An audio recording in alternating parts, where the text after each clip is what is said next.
Stuck on the budget for that dream trip to Europe? Would you believe us if we said you could have a week in Paris for just $3,000 without staying in hostels, skipping experiences, or saying no to your third pastry of the day?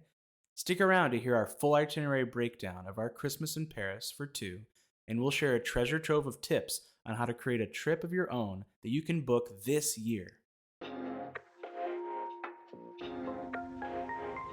Welcome to the Travel More podcast. Each episode, we share custom itineraries, travel hacks, expert advice, and even stories of our past travel failures to help you level up your travel game. I'm Shelly, a lover of plans, itineraries, and cheap flights. I'm an expert deal finder with one eye always on the budget. And I'm Bruce, the improviser, ready to pick up where plans fail to turn letdowns into unexpected trip favorites. We're here to bust through barriers that stop you from making your travel dreams a reality. So book that flight, buy the tickets, and say hello to your next adventure. This is the Travel More Podcast. Welcome to another episode of the Travel More podcast. Welcome. So today we're talking about maybe, and this is like a hard thing to say, but this may be in like my top 3 trips ever. This one? Top 3? I know, and it was kind of out of the blue, but we're talking today about our trip to Paris over Christmas. So if you don't already know, kind of our strategy is that we look over an entire year of the time off we have and we kind of choose which times we want to travel. And then we build trips around that depending on what kind of deals we get. Right. And since both Shelly and I have school job schedules, we have a week off around Christmas time. So that's definitely one of the bigger times during the year that we take a big trip. Yeah. And so this was no different. And just so happens that the stars aligned and Paris was the one that ended up being, if you can believe it, one of the cheapest destinations that we found around the world, actually. Yeah, so we built an itinerary after we found out that this was the option, right? So we found tickets that were super cheap and went from there. Yeah, and if you're thinking, like you're listening to this and thinking like, what are they talking about? Back in episode 1, we did kind of like outline our travel talk strategy and how we kind of start the year.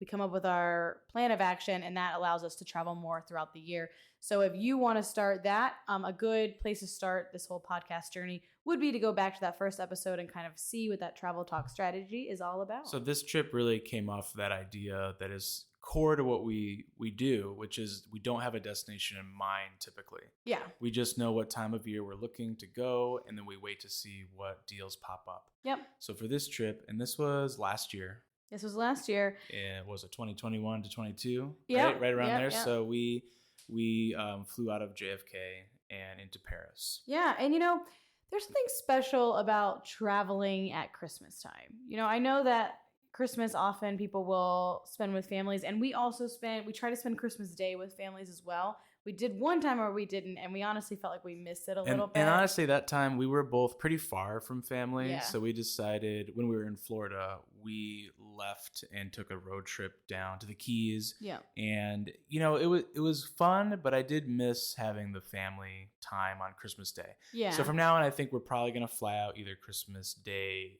at night or the following day. And probably Christmas Day at night, because honestly, that's usually the cheapest to do.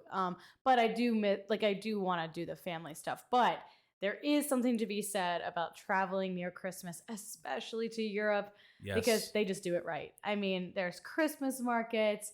It's cold, but it's not like usually terribly snowy. I guess it depends on where you are in Europe, but it's not like bad weather. It's definitely, when you think of this season, it's got the vibe. Yeah. Now, I will say, some of you might be thinking, nah, forget that. Like, I want to go somewhere warm in the winter. And I totally understand that. I think we tried that. And I don't know, I was missing something in Key West, like during Christmas Day. It just didn't seem the same to me. No, we were sitting on a sailboat, which, I mean, listen, we were sitting on a sailboat Christmas Day in the Keys. It wasn't like it was a horrible Nothing day. bad about it. Yeah. But it's up to you. Either way, traveling at Christmas is really fun. Oh, because it's amazing. No matter where you are, there's something different, there's something special happening, and there's a lot to explore.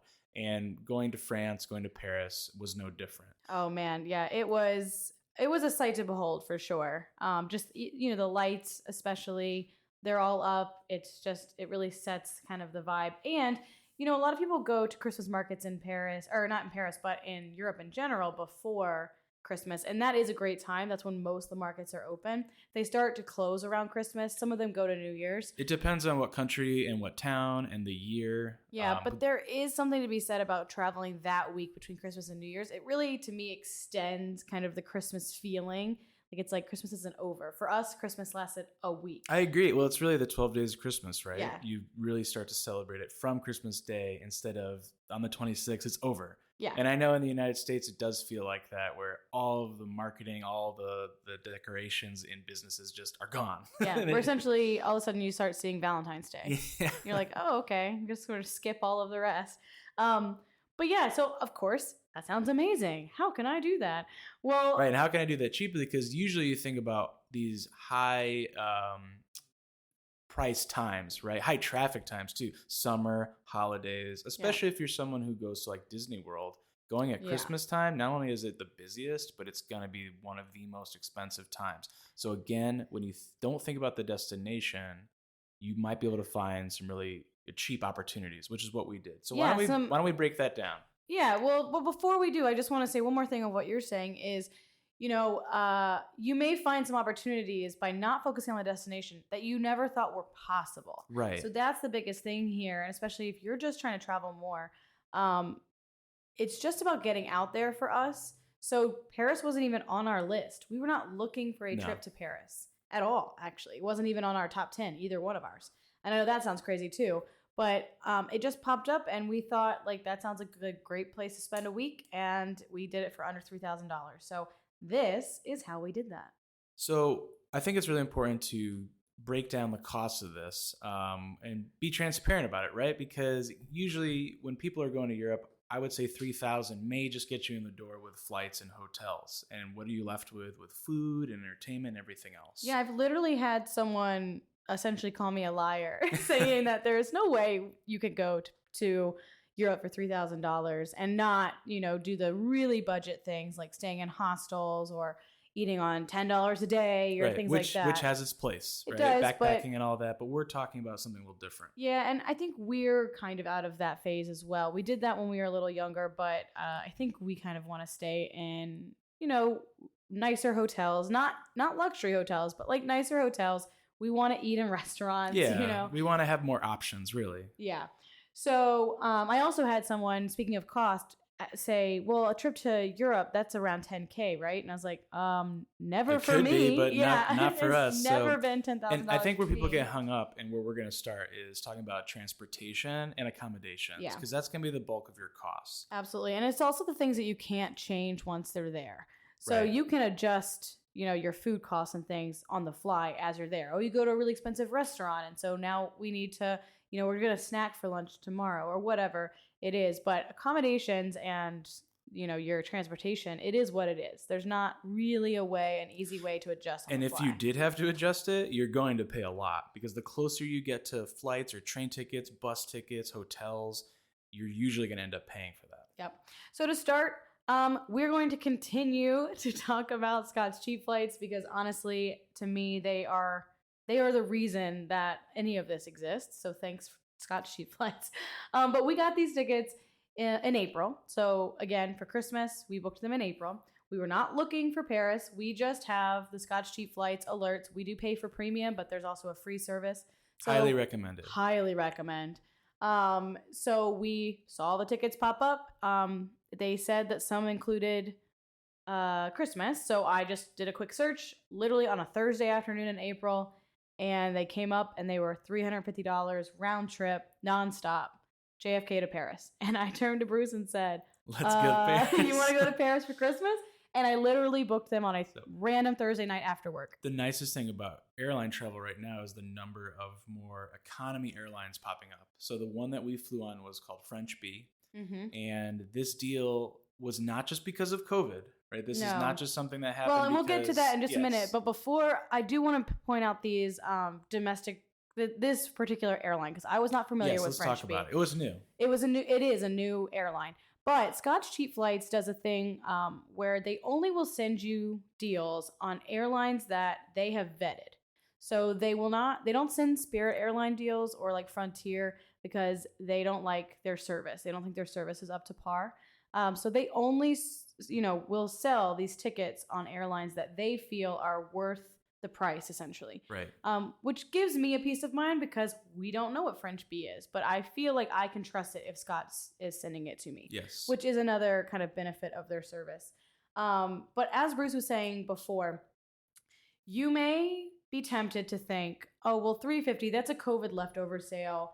Like that's just a once in a lifetime deal that fell into their laps. Because business is just getting up and going again. So yeah, but I caution you to think like that. One, it's just causing you more barriers. It's kind of giving you this whole, well, that could never happen to me. That's only for these people, and that mindset is going to keep you from traveling. It's not just for us. We are just random, normal people right. that booked a flight because we got an alert on a Thursday night after working our regular 9-to-5 jobs. Again, we are not the kind of people telling you to quit your job, go remote, get a tiny home, whatever, backpack.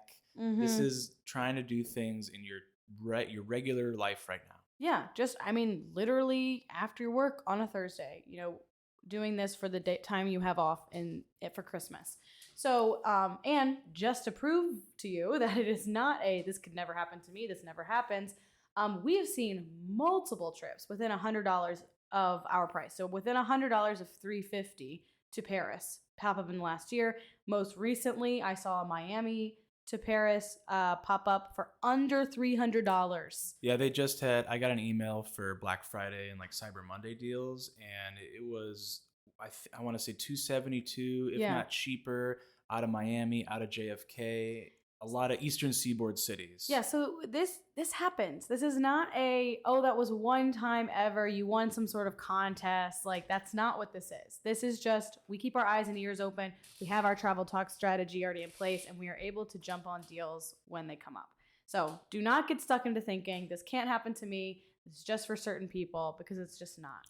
So far, when we're breaking down the cost, it was about $350 for those tickets. Plus, we did upgrade to get some legroom. If I remember, we sat right where the emergency exit was, or something like that. It was right where the bathroom was, but they also had a flight attendant seat there that faced towards us, which honestly was like a little awkward during takeoff and landing.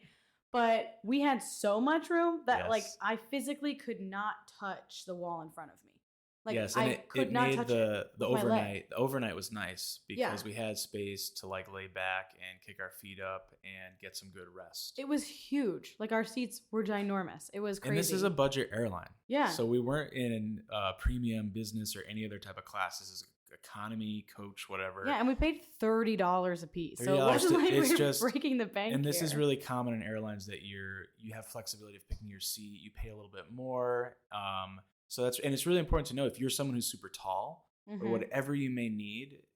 This airline had it. So we're right now we're at about $775 with taxes, and that's probably the bulk of your expense is always going to be that plane ticket. Yeah. So then before we even book this plane ticket, because we saw it, we're like, oh, this looks amazing. But before we booked it, we wanted to look at general prices on transportation while in the city and also general accommodations. Because if you book an amazing plane ticket to Paris, but then every single hotel in the city is over $300 a night, it's going to start to, even out. So I always take a quick look. I don't book on booking.com, but I do take a quick look just to see the general prices of things. Then I always go directly to the hotel's website to book. We have some strategies around casting our net out and looking through these different ways, like through Google, Trivago, booking.com. Yeah. So we did that. We checked out that general prices on transportation, and we looked ahead of time and figured we get accommodations in the main city, so we wouldn't use the transportation system much while in the city. But, we're kind of Disney people, so we had to add on Disneyland Paris while we were in the city. And then we thought we also would check out Strasbourg. It's the capital de Noël. So It is a Christmas capital. It's in a really, really beautiful part of France. So we thought we would also add that. So we had to add in those costs. It was about $100 each to Strasbourg and only about $10 each to Disneyland Paris. So it took our total to about $220 in terms of transportation. That brings us just under $1,000 so far for our transportation costs. Yep. And that is the nice thing about when you're thinking about building these trips. If you find a really cheap ticket to a major city in Europe and you want to go elsewhere, it's, getting there is the expensive part. Yes. But if you get rail tickets, there's so much transportation there. Yeah. So like we Especially decided, Europe. yeah, especially Europe. So, and one of the lessons we learned, which we'll talk about in a little bit, is if you plan ahead of time and get your train tickets, they can be really cheap. And if you're getting them the day of or really close, they can triple, quadruple in price. So something to think about.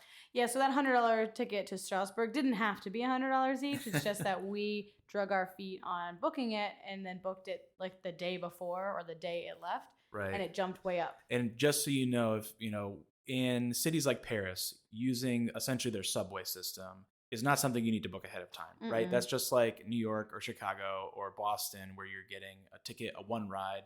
Yeah. But the other types of rail systems that connect inner city or into different parts of the country, those are the ones that you have to book like you would an Amtrak or a bigger train where you have an assigned seat. Yeah, so we already booked. We have a trip in about, it was about 6 weeks before we booked our train ticket from one country to another. So, and that's what I would probably suggest, is looking about 2 months to 6 weeks ahead. They probably won't have train tickets before then. They usually don't release a schedule until about 2 months. Right. Before. So it's not as far out as a plane. Yeah, but that's another money saving tip, is when you see that train ticket, go ahead and book it, because it could really, and they could fill up too. And sometimes, depending on where you go, there may only be 1 or 2 trips a day. Yeah. So speaking of those accommodations near the city center, I always like to look at the different tourism websites to get a breakdown of neighborhoods. So like Visit France, or Visit Paris, those kinds of things. And I actually had a hotel booked near the Eiffel Tower, but through more research and more understanding about the different neighborhoods in Paris, I actually canceled that one and went and booked in the Latin district. So just to recap, I had a hotel that literally, like, balcony, you could see the Eiffel Tower. I think it was like a 10-minute walk there. To me, that was like quintessential Paris. Like, that's where you want to be, right? But then when I looked, and actually most of the attractions are not on that side of Paris. They're on the other side. And so that's why I switched to the Latin district. And man, oh man, was I glad that I switched it. And honestly, this comes down to you and what you might like. Mm-hmm. Another reason why, if you use us as consultants, we could help you do what we've been doing for years now. Yeah. Is figuring out, there's what we think and there's what we discover in reality. Yeah. So, and the more you travel, the better you get at it. Right. So we were really glad to have a hotel in a different district, because Paris was very easy to use public transportation. Yeah, we still got to the Eiffel Tower and all of that, but that actually was our least favorite part of Paris. So we are glad that we didn't stay there the whole time. We probably would have had a different outlook on the city as a whole if that was our home base. Yes. So instead, we stayed in the Latin district, right next to Notre Dame. I mean, right next to it. Our hotel was very basic. I wouldn't necessarily recommend to stay again, but it's not like we have a bad review either. So I'm not going to name the hotel just because I think it's fairly neutral. Like, it was fine. The front desk person was very nice, gave us some recommendations on places to eat in the area. But the hotel room itself, I think it had 2 twin beds that we pushed together. So, like, not amazing or anything, but we weren't mad about it. It was just basic. It was a bed. It was a place to stay. Yeah. So it was about a 5-minute walk to Notre Dame. So, I mean, again, it was a good location, fine place to sleep. We stayed there 2 nights, and it was a total of $288. So after those 2 nights, we went to Disneyland. So we took the RER, which is their public transportation, very easy to do. And our Disneyland hotel was part of a bigger chain of hotels called Ibis. It's like a pretty common European brand. Definitely recommend. I would recommend them. Yeah, it was they're clean, and they're obviously consistent. Yeah, like I think wherever you're going in Europe and they have one, they're almost always the same kind of thing. Right, and it's really, like a Holiday Inn or something. Like, yes. It's basic, it's clean, it's nice, it's you know what to expect, and it's very easy. It's friendly for travelers, and yes. They have sometimes express versions of their hotels too. Right. So super convenient to Disneyland by train. I think it was a 10-minute train ride, so very easy if you are going to Disneyland Paris and you're looking for somewhere. That's a great option. I think it was from Paris to that area right outside of Disneyland. It was about a 45-minute trip. It was easy. And then getting to Disney is like Shelley said, just about 10 minutes. Easy peasy. So we stayed there one night. It was $125 with tax, or like right around there. And then we went to Strasbourg. So Strasbourg's on the border of Germany, so it has a lot of German influence, kind of in the architecture and things. It's in the Alsace region. Yeah, so it's very Beauty and the Beast. Yes, it's a classic. Like when people think about medieval towns in Europe, Strasbourg is definitely in the top 10, if not top 5 places to visit. Yeah, it was amazing. Very Christmassy, very cute. Beautiful cobblestone streets. Yeah, I mean, beautiful just the churches, whole 9 yards. Various architecture, medieval architecture, really cool stuff. So we stayed there for 2 nights. This was part of a points and miles redemption. It was like a half points and miles, half cash. So because of that, it was a 4-star hotel, and it cost us $247 for 2 nights. So and normally, what would that have been? Cash price, it would have been a little higher. I always like to point out our points and miles or any kind of discount we get, just because, if you're not in the points and miles game or you're not getting the same discounts, I don't want to, I don't want to put it out there and it be wrong. Like you go in and be like, wait, but I couldn't get that. You can if you do these steps, but I know not everyone's in that same. And if you want to learn more about that again, you can go back to our second episode about travel hacking. Yes. Again, we just recommend listening to all of our episodes. So we had $247 for 2 nights there. It was an amazing hotel right in the city center of Strasbourg. I think it was a Marriott. So it was really nice. It was a Marriott boutique signature. Yeah. So the hotel itself was an independent type of hotel that is now... Oh, the Autograph Collection was what that's Autograph Collection. Yeah. Sorry. Yes. Yeah. So really cool hotel. It was a very, very cool hotel, and right in the city center. But there are many different hotels with many different budget options. So if you wanted to go even higher class, you could, or even we lower. Just decided to splurge because we had the benefit from our travel hacking with cards and stuff. Right. So total on accommodations, if you're keeping up here, is $755. They were all booked direct with the hotel website. Again, I don't use third-party bookings for a myriad of reasons, but they're all booked on their original website. So far, we're up to $1,750. Oh, did we mention our hotel back in Paris? So we went to Strasbourg. Oh, no, we didn't. We got the full price, but there was one last one. So we went to Strasbourg. We were there for 2 nights, and then we came back to Paris for New Year's Eve. That's when we were flying out of. Yeah, we were going to fly out the New Year's Day. Yeah. And we actually booked a different hotel in the financial district of Paris, which... probably not a place most people would go, but they did have a Christmas market there. They did. It was big. A giant beautiful mall. Yeah. It was interesting to see another part of the city because we were trying to get acquainted with the different boroughs or whatever you want to call it in Paris. So it was cool, and it was only $95 for a night. Which actually ended up being good because a lot of the transportation shut down because of New Year's Eve. So it was actually very easy to get to, where places in different, more popular areas, they actually didn't even stop in those neighborhoods. And sidebar, this was still COVID travel. Yeah, so we weren't really trying to go. We definitely did a lot of things outside and tried to avoid large crowds. So we had our own little New Year's Eve in the hotel with some macaroons and champagne. And a bottle of champagne, And that was perfect for us. So it was away from the crowds. Yes, we did not want to get stuck in those crowds. So, sorry, again... with that price, it's $755, all booked direct, and for accommodations and that's our accommodations and transportation. So we're at $1,750. $1,750, so $1,750 with transportation, accommodation. Yes. So the next thing is our entertainment. So of course you want to know, what are you doing in these places? As a sidebar here, we used a purchase eraser for Disneyland, like the price of the Disneyland tickets. So again, in our points and miles game here, you can't actually buy Disneyland tickets and erase them themselves. So we erased the price of the tickets. So for example, we erased, I think it was $300 something of hotel costs to cover the cost of the Disneyland tickets. So that's something people might get hung up on if you have like a Capital One Venture card and you think, well, I can't write off or I can't cancel out these purchases because they don't qualify as travel. But just think of it as anything that's travel related, you could just cancel that out. So however, it all comes out in the wash. Yeah, and I promise that's our very last points and miles purchase. So don't think the rest of this is going to be all about points and miles. Even with the points and miles purchases, I think our total cost would come to maybe $3,500. Yeah, exactly. If we didn't use those. So we're just saving where we were able to. Yeah, but even without points and miles, you're not spending more than 3,500 on this trip to Paris. So it's definitely a win still. So our entertainment really, I think the number one entertainment we did was Disneyland. I Yep. mean, Disneyland Paris, we can't go all the way to Paris and not try out the park there. So we were there for the holiday festivals, like in the Studios Park.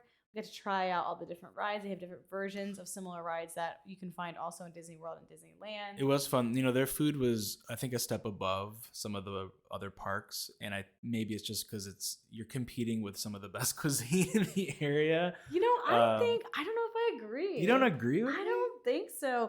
I mean, it was still like, park food. I think that Disneyland Paris actually has one of the weakest theme park food. Well, okay, it's not very big. programs. It's not very big. No, it's not, but Disneyland is about the same, and I would say that. Well, okay, now that we really break it down, yeah, having they gone had to some really Disneyland. cool options. We'll say Okay, that. yeah, I guess there were some more, options that maybe were more relevant to the area, and they Yeah. did have the Christmas market stuff, which was like a festival of holidays at Mhm. Epcot in the Right. studios, which was fun. But I literally think they had like pate at the holiday festival, which you would not find Yeah, at right. either of the other parks. Right, So there but- was but- like a Paris flair. You would definitely find it, and we saw it at pretty much all the Christmas markets. Yes, similar absolutely. kind of things. Definitely like a Christmas market in the park. So we got to try all the different rides. I think one of my favorites there was the Alice in Wonderland maze. That I was just thought fun. that was such a cool thing, and The- like there was no wait for it. You could just do it, which is always a fun thing in Disney. The with park not is having to wait. definitely beautiful as well. Oh, I think it's so that's far- probably where it shines. Absolutely, because that was our third like park system, I guess to say. Like, so we've been to obviously Walt Disney World. We literally have a business that books trips there, so we've been there dozens of times. Then we have been to Disneyland in California, and that's also its own thing. So this is our third park system we've been to, Disneyland Paris, and I think it's probably the prettiest of the three we've been to. Definitely. There's just extra touches yeah. what they've done in the park, and it's really nice. Yeah, it's beautiful. We also I think one of my other favorites is the extended Haunted Mansion. So if you're like a Haunted Mansion fan, they had like Yeah. this whole other room. So that was very cool. And then Pirates of the Caribbean. Now I can't remember if it was Pirates of the Caribbean or Haunted Mansion where we went into like the catacombs. No, well, both of them had extra things. Yeah, they did. It was Haunted Mansion that you go down to like the essentially. Graveyard, Well, it's essentially? essentially the town from Big Thunder Mountain. Oh, They're yeah. all connected in the lore. So if That's right.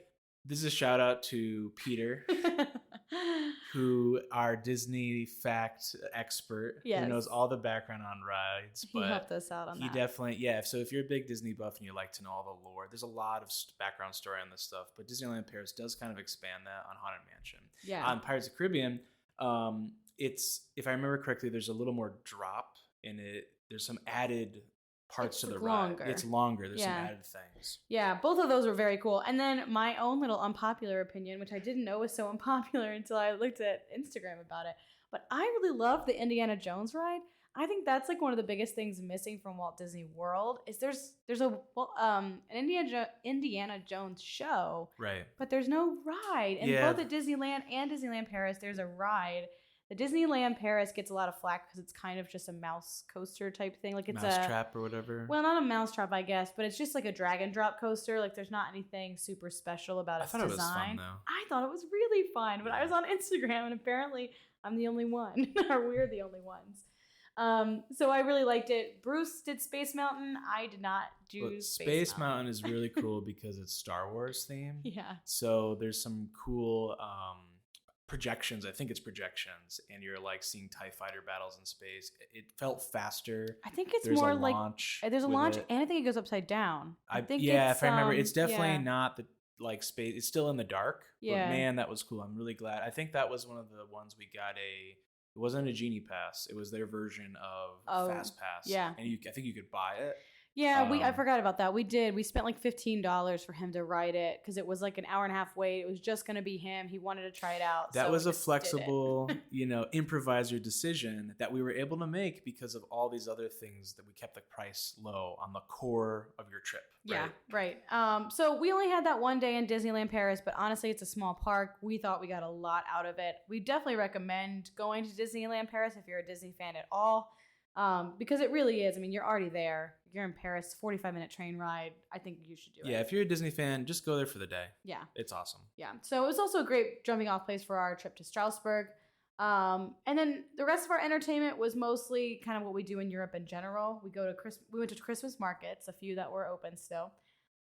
We like to meander in and out of churches because the architecture is beautiful. And it's free. Yep. And just walking the city, like European cities are so beautiful. There's so much history you can find literally just by walking and keeping your eyes open. And a lot of times there's just historical exhibits or key, landmark sites to see that don't really cost anything. And again, going back to, if you're able to take some of these tips and keep your accommodation transportation really reasonable, you can have money for improvising. Yes. Which is one thing I wanted to bring up. Yes, how we found this was literally by just walking around. So exploring, and we had some places we knew we wanted to go and see, and then the rest we kind of just filled in through inspiration. So I really love music. I knew that if we had the chance to see some live performance, especially around this Christmas time, there were going to be cool concerts, that I wanted to do that, especially hearing music in acoustic spaces like the churches of Europe.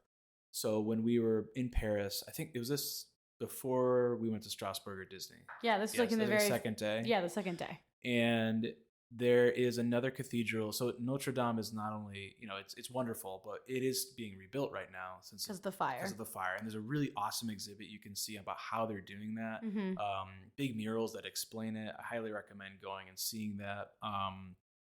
But another cathedral is Sainte-Chapelle, which is not far at all from Notre Dame.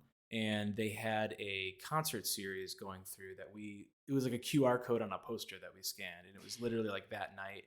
This is why you should keep your eyes and ears open, because we were walking around and we just saw a big line of people and we were like, I wonder where they're going, so we kind of were looking around the thing and we saw that QR code he's talking about and scanned it. And people were scanning in, right? Because everyone's on their phones now. So they had a performance that day, but it was classical music. There was a beautiful singer, and a couple Christmas carol type things. Some traditional stuff. It was a variety of things, but really awesome. And to be in Sainte-Chapelle, to see that space with the stained glass windows and hear music of the time, that church was even built, and some other things was great. A great experience. Yeah, that's one of those times where sometimes it costs money to even go into a place, so it actually makes more sense. Right, that was the other thing. Yeah, just to pay a little extra and go see an event or go do a thing inside. I wanted to go anyway, so this kind of, you got a double whammy of, you get to see the structure, which is very protected. Some churches you can go into, other ones are way more closed off and you have to get specific times, but we also got to see a concert. This happened one other time in our travel. I specifically remember, which is when we went to the Ice Hotel in Quebec City, where it cost like $20 to go in and literally just go walk around. Right. Or it cost $40 to go in, get a private tour, make your own ice glass, and get a cocktail. Right. So sometimes, even though you're like, $40 a person, I don't want to spend that. But if you're already going to spend $20 a person to go in, sometimes you're like, well, it costs like $10 for a cocktail by itself. So I might as well get the tour and get to do this other experience. So sometimes those are worth looking into. So that was pretty much kind of our bulk of entertainment, was our typical European kind of walking tour, and then Disneyland Paris and this concert. And it would have been, for anybody else, like tickets to the Louvre or some of the other museums or attractions. Again, keeping your budget in line with transportation really opens up options for your entertainment. Yeah, and let's move on to that, because that is this is my favorite part of the whole thing. Of course, you cannot go to Paris and not talk about food. So this is the thing I was probably most excited about for Paris is the food. Particularly the pastries and bread. Yes. So we actually looked at our stats here. I went back and looked at our plans. And so here are the places we ate at. So we ate at Disneyland Paris, of course, inside the park and in Disney Village. In Strasbourg, we ate at 3 gastropubs, beer and, say this word, Bruce.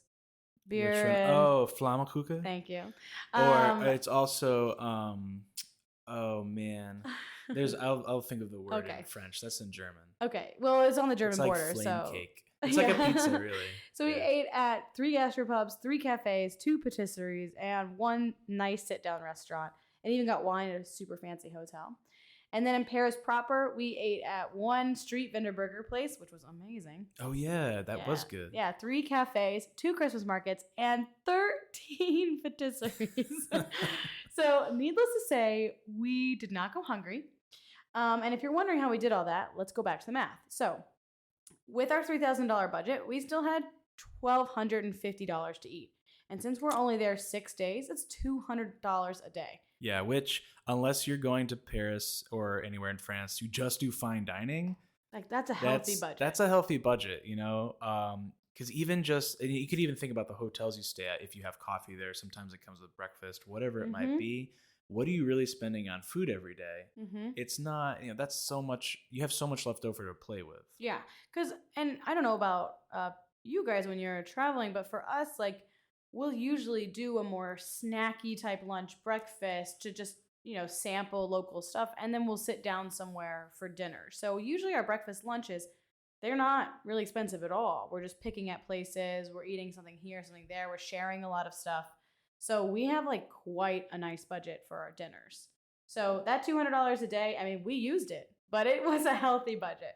So we didn't feel like we were skimping there. So that's kind of our wrap of our Paris trip. As we mentioned before, we had those Disney tickets and the Marriott Hotel discount. So if you weren't using any type of travel hacking, which I would not suggest, I'd always suggest doing some type of travel hacking. But if you weren't using any, this trip would probably cost you closer to $3,300 with the Disney tickets.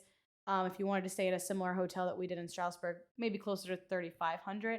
But I think we can all agree that $3,500 for a week in France is still pretty amazing. I mean, that's pretty awesome. You know, for 2 people to be able to do that and have some flexibility, it's great. Yeah, it's great. Definitely affordable. This doesn't just have to be Paris. Like, Paris is an expensive city. You could redo this type of trips in a lot of different cities. It's all about keeping an open mind and flexibility. For the very beginning of the year, watching those flight prices. I mean, we recommend through Scotch Cheap Flights just because it's an easy place to do. You know, you're getting good airline recommendations and just keeping an open mind and booking it when the iron is hot. If you wait too long, if you don't strike when the iron is hot, you're going to end up paying a lot more. Right. So use our plan to look at your own trip. Once you have the flights and the accommodations, the rest is much easier to budget around. Maybe you can make that $200 a month into a Christmas in Paris or Portugal or the Keys like we have. And if you don't know what we're talking about, again, go check out that very first episode for how we conduct the travel talk to make sure everyone's ready to book as soon as those deals drop. And as always, you can find us all over the internet at travelmorepodcast.com, Instagram at thetravelmores, and our subreddit, travelmore. Get our planning itinerary by signing up for our newsletter. That link is in the show notes. And join the travel club and get access to other like-minded travelers, expert advice for your next trip, and maybe some one-on-one consultations. See you next time at the Travel More Podcast. Did you know that every time you book a Disney or Universal vacation, you're paying for a service that you may not even be using? Really? That's right. Travel agent costs are added to your Disney or Universal vacation, whether you use one or not. So you're telling me that I'm paying for something even though I'm not getting the help? You got it. So next time you want to book a theme park vacation, make your money work for you. By booking with Magic Pass Travel, you'll get our expertise and years of experience without paying any extra and while supporting a small business. Check out our show notes to find our contact information. Can't wait to help you plan your next adventure.